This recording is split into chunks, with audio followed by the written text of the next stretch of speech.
What's going on, guys? Running it back with another replay for you. Another Beastman showdown, this time against Nurgle. Nurgle is a very good faction, and they're pretty good against Beastmen. They've got some pretty nice tools to go in and do some serious work against these guys. My opponent bringing a pretty interesting army, actually. We do have the Marauder Horsemen of Nurgle with the throwing axes here. We've got 3 Chaos Warriors of Nurgle, very beefy boys with big stats and having poison on... they don't have good melee attack, sure, but crazy melee defense, and having poison on top of all that means they just drag down so many different units of equivalent value and typing. They're probably the best of the Chaos Warriors, if I really had to say. Corn Warriors, probably right behind them in terms of quality, just because of the prowess of the Corn Warriors with the Frenzy active, but I think I would take Chaos Warriors of Nurgle any day of the week if I had to pick between the two. Frolickers Bubonic moving up to the number 1. We've got the Noxbringer and a Demon Prince of Nurgle. Demon Prince with a lot of abilities here. Paragon of Decay to do a little bit of debuffing there. You can see miscast chance on all the passives, which is kind of funny. Cloud of Flies is here. This is always on, you know.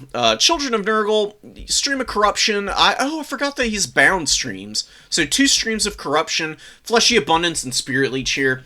Just gonna be, you know, casting against my Lord. My Lord is on the Razorgore Chariot, is a Wilds caster. I actually don't think that the Wilds magic with Traderkin is nearly as important as it used to be. Traderkin did get nerfed many patches ago, and it is still an amazing spell, don't get me wrong. I mean, it's excellent at punishing single entities, and I did figure that just as a bit of a hedge, I should bring it. But I've got plenty of other tools. I've got the Eye of Morrslieb here as well. It's actually a really good melee combatant now. It can get in here and beat up on big Nurgle SEs. And it has magic damage on its missile and on its melee attack now. I think it used to just be on the melee attack that it had the magic damage. But I know that they gave it some buffs. It got a little bit more generalist stats to make it a little bit better.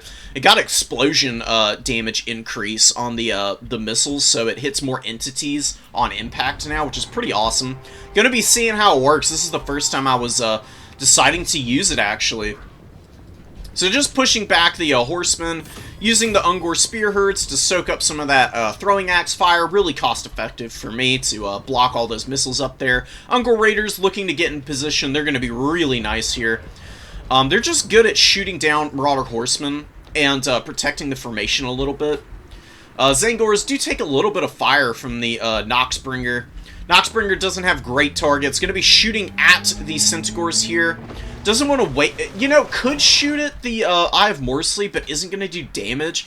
And getting rid of ammo on this guy, I mean, you can destroy a little bit, but you can see what just one boulder can do. Owie. Big freaking ouch, man. Absolutely wrecking this Chaos Warrior. 256 value on the big boy already. One single throw took out 25 models of these Chaos Warriors.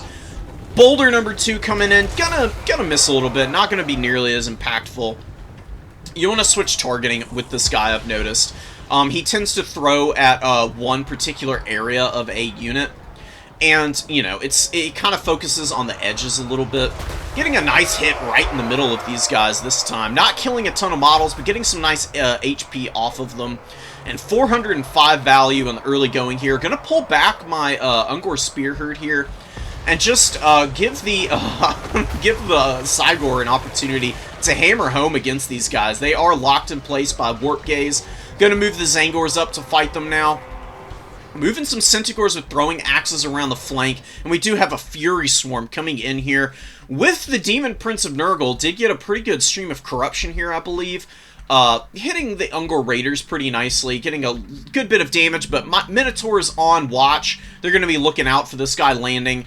The Eye of Morrslieb, very happy to just sit here and potentially get some amazing value. I did cast a Traderkin. It did hit the Demon Prince pretty hard. Got a decent amount of HP off of him, about 1,000 there, actually. Eye of Morrslieb, looking to get into a better position. Going to be turning around here with him in a moment. just maneuvering him around a little bit, and another Traderkin coming in there.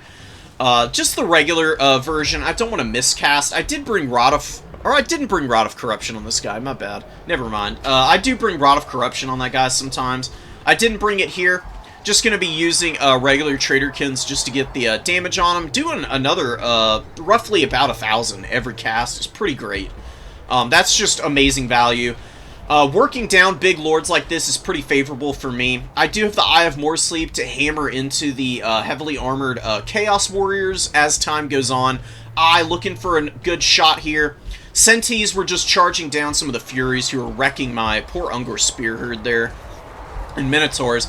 Pushing through, getting a good bit of damage on the Demon Prince of Nurgle, who's also taking bow fire from the Ungor Raiders.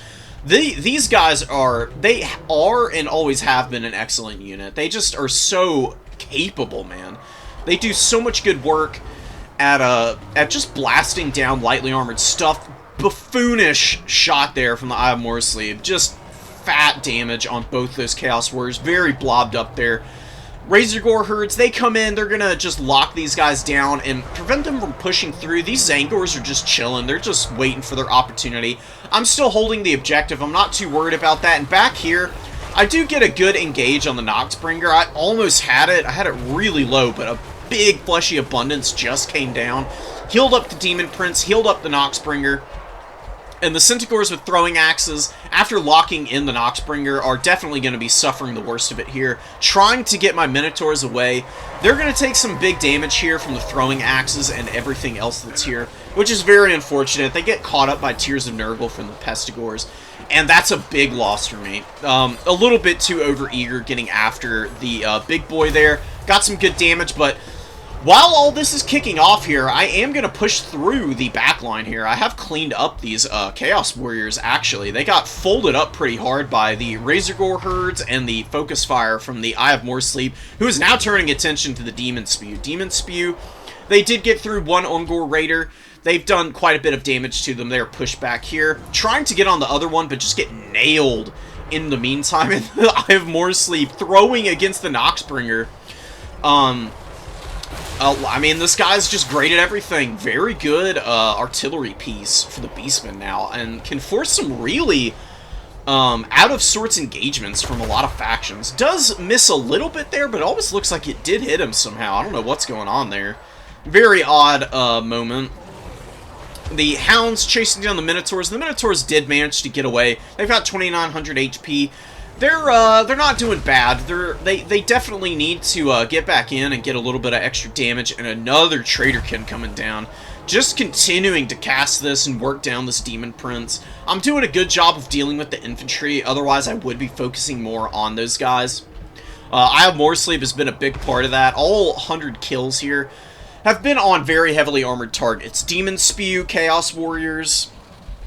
and the like, you know, very cost-effective for this guy, and he's got 1,600 value. Gonna be throwing in against the Noxbringer if I can manage it. This Noxbringer is still taking some poke from some bow fire, a little bit of throwing axe support as well, chipping in at them. Here they are, they're back here.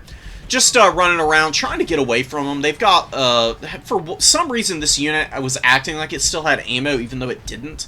The other one does, though, and I'm just going to go in. I'm going to lock this guy in combat now. He's very split, and the Demon Prince has been using a lot of Spirit Leeches to work down my Lord, as well as just dropping that fat, fleshy abundance. It takes a while to regen your magic if you don't have the Arcane Conduit or any of those type of abilities, which the Demon Prince doesn't. So I was feeling pretty safe getting in here and going after both these big targets. Noxbringer does go down to the throwing axe fire. Really good value on these guys. Look at that. Beautiful stuff. 800 gold unit with 1,100 and 1,000 gold apiece. Forsaken just going to run over these guys with the Razorgore Chariot. Single entity Razorgore Chariots are also pretty amazing.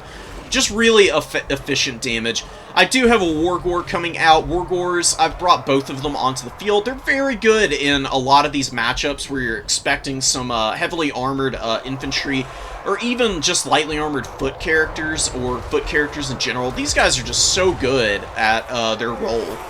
They've got good combat stats. They're fast on foot. You know, they've got 40 42 speed. Yeah, 42 speed with the Primal Fury active and not being poisoned, obviously, but they can just get in there and just chew on units like Forsaken for days. They've got crazy good armor and silver shields. What's not to like about them?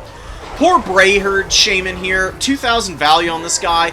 Does get one last Traitor Kin off and a Warp Gaze going down so the Eye of Morrslieb can waddle into combat and just start smacking the Demon Prince with the big rock. Dropping the base with low poly boulders. You gotta love it, man. Look at that thing. Smooth as hell, like my brain. But just pounding in on the Demon Prince, getting some good damage, almost kills him there. He's so low at this point, and I don't think my opponent has any magic left. If he does, it's not very likely to get used. Another important thing to note is the Soul Eater ability causes miscasts, which is pretty funny. Does it actually cause it on stuff like Cloud of Flies? Because I feel like this guy just like kind of blew himself up a little bit. That's so strange. Is that really a thing? I mean, it certainly is applying to the Lord, but if you look over here, it's not showing a miscast chance on these guys' abilities. They don't have the same tooltip, though. But yeah, look, there you don't see it. I'm going to pause this before it crumbles out. And here, you don't see it either. I don't understand what's going on here. I could have sworn earlier when I checked it. Yeah, there you go. Miscast chance 50%. Maybe it was Paragon of Decay proccing or something. That's so interesting that it can cause miscasts on these passive abilities, potentially, because he blew himself up in the air. I saw a little, the little effect that says, like, damage was being done. It's so strange. But, regardless, we've got some Razor Gore herds. I'm gonna get back to the battle instead of just rambling on about it. Razor Gore herds here, helping run over the Forsaken, getting damaged by the Bile Trolls pretty badly, but getting pretty good value. Nothing too shabby. And the Wargores and the Eye of Morrslieb are going to be my anchor now. I did lose my Lord, straight up died, which is very painful for me. But I do have a very dominant hold over the objectives. I am losing my number 3, but I'm taking the number 1 in response. Nurgle doesn't really have anything to respond here. I need to do some housekeeping. I've got Centaurs and some tattered units around the battlefield that need to be unsummoned here. But this very nice use of very low units, just chasing down, you know, Pestigors and killing off the remaining models in a unit. If you shatter a unit and just let it, like, run off the battlefield, it doesn't get back in the pool, actually. So this is a little tip you might want to pick up on if you get the opportunity to put it into practice. It's not very common situation, but if you can do that and these guys slowly waddle off the field, that's several minutes that a very important unit is not in your opponent's reinforcement pool. So taking full advantage of that, and it's just nice to get extra damage on those units so they don't provide any kind of rebate. Zangors, they're just collapsing on the remains of these Chaos Warriors, doing a similar thing, and also just keeping the number 1 in my favor. You know, there are some more pesties over here, but they're being hounded down by Centis, and I can take a bad trade there while I just focus on killing what remains of my opponent's force in the middle. Lots of crumbling has been going into effect as of late. Centaurs of Tzeentch just road blocking the Nurglings here. Not a great fight for them. They're a little surrounded, you know, by Forsaken and other units. Nurglings aren't bad in combat either. They can do some good damage, and these Forsaken have been really nice. Forsaken are underrated now. They got the HP buffs, and they're much better at this point. And Nurgle Forsaken are arguably just like an actually excellent unit for the faction that they're on, which can struggle with getting to objectives with hard-hitting infantry quickly.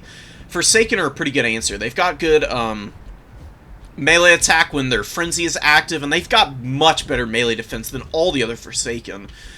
With the good weapon strength and charge bonus, as well as decent armor, they're pretty gnarly. They can do some good work, man. They've got pretty high leadership if you really think about it. 70 is pretty good.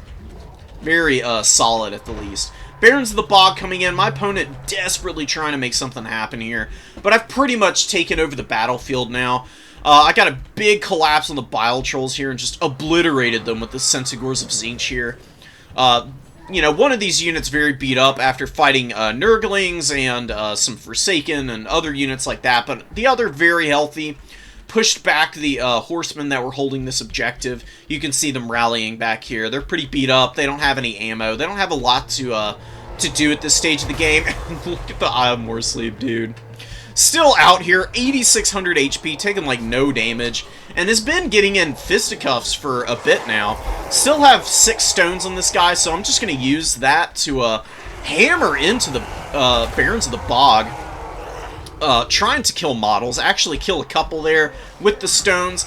The Wargors fighting the Barons of the Bog, not the best fight for them, but Barons are trying to push past them and get onto my other units.